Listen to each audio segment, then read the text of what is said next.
Awaken, crystal of Shats. Let your power rise and obey me. The veil parts before us. Look at him. He tries so hard. When the new teacher arrived at Bright Future Academy, everyone admired her. Students said she was the smartest teacher they had ever met. Parents said she was a blessing to the school. But 3 months later, something terrifying began to happen. The best students started failing. The geniuses became slow. The brilliant minds became empty. At first, everyone blamed stress, but the truth was far more terrifying, because every Friday night, that teacher locked the laboratory doors, drew strange symbols on the floor, and performed a ritual that stole the intelligence of her students. The entire classroom burst into laughter. 16-year-old Daniel Okeke, once the smartest boy in his class, stood in front of the whiteboard, staring at a simple math problem. "Daniel, it's just 7x8, the teacher said impatiently. Daniel scratched his head. Sweat rolled down his forehead. His mind felt empty. Just 3 months ago, Daniel had won the national mathematics competition. Teachers used to call him the human calculator. But now, he couldn't even remember 56. The students laughed louder. Some whispered, "Isn't he the genius?" What happened to his brain? Daniel slowly returned to his seat, confused and embarrassed. Something was wrong with him, very wrong. But Daniel was not the only one. Across Bright Future International Academy, the same strange thing was happening. The smartest students were suddenly becoming the dumbest. Parents were beginning to ask dangerous questions, and the answer pointed to someone no one expected: a teacher. Bright Future International Academy was one of the most respected schools in Lagos. Rich parents fought to get their children admitted. The school promised something special. We transform ordinary students into extraordinary geniuses. The classrooms were modern, the laboratories were advanced, the teachers were carefully selected. But one teacher stood out among them all. Her name was Madame Serafina Blackwood. She was the new advanced science teacher.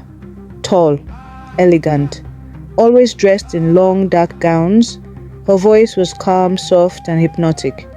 Students respected her, teachers admired her, parents trusted her, but none of them knew the terrifying secret she carried.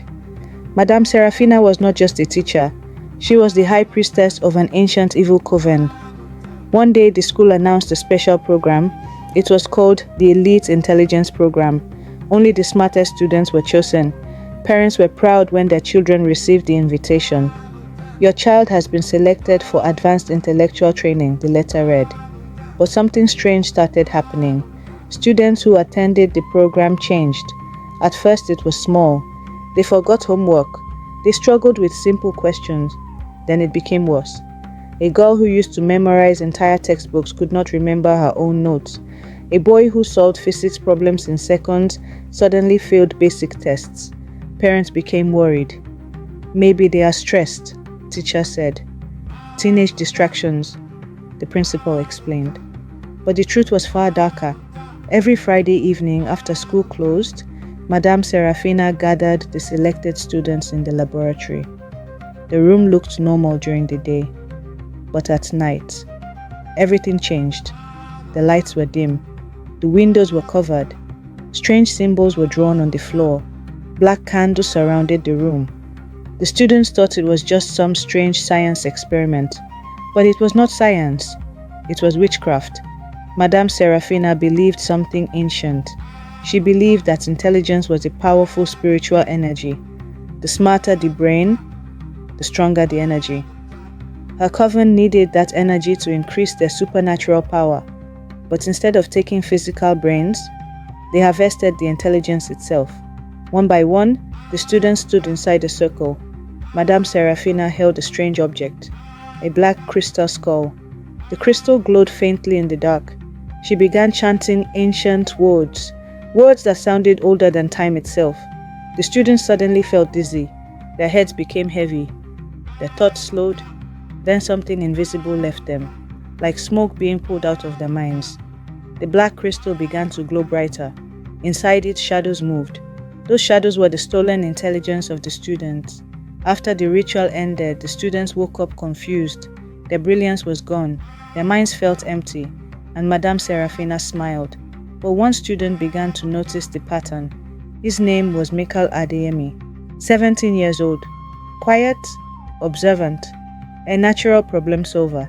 Michael realized something strange. Every student who attended the Friday program became foolish within days. Their grades dropped, their thinking slowed, even their personalities changed. Michael was finally selected for the program, but instead of feeling proud, he felt afraid. So he decided to investigate.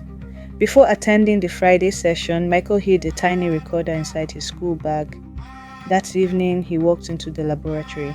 His heart was racing. The room was darker than usual. Candles flickered across the walls. Madame Serafina stood in the center, wearing a long black robe. Her eyes looked different, colder, more dangerous. The ritual began. Michael felt dizzy like the others, but he forced himself to stay conscious. Through half-closed eyes, he saw something terrifying. The black crystal began to glow. Inside it were faces, the faces of former students.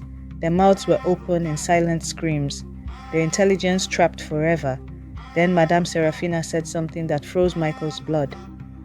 Tonight we take the intelligence of the brightest minds. The coven grows stronger. The next morning, Michael ran to his parents. He played the recording. His parents were horrified. At first, the police thought it was a joke, but when they listened carefully, they heard the chanting, the strange voice, the terrifying confession. The police immediately raided the school laboratory, and what they found shocked everyone. Hidden behind a cabinet was a secret room. Inside it were ritual drawings covering the walls, hundreds of black candles, strange ancient books, pictures of students marked with symbols, and in the center, the black crystal skull. When the police touched it, something unbelievable happened. Students across the school suddenly felt different. Their minds cleared, their memories returned, their intelligence came back. It was as if a fog had lifted from their brains. But Madame Serafina was gone. Her classroom was empty. Her house was abandoned. Her phone numbers no longer worked. It was as if she had vanished into thin air. Some believed the coven helped her escape. Others believed she had already moved to another school, searching for more brilliant minds. Bright Future International Academy was closed for investigation. Parents removed their children immediately. News spread across the country. People were shocked, terrified, angry. But one question remained. If Madame Serafina could hide in one school, how many other schools had teachers like her?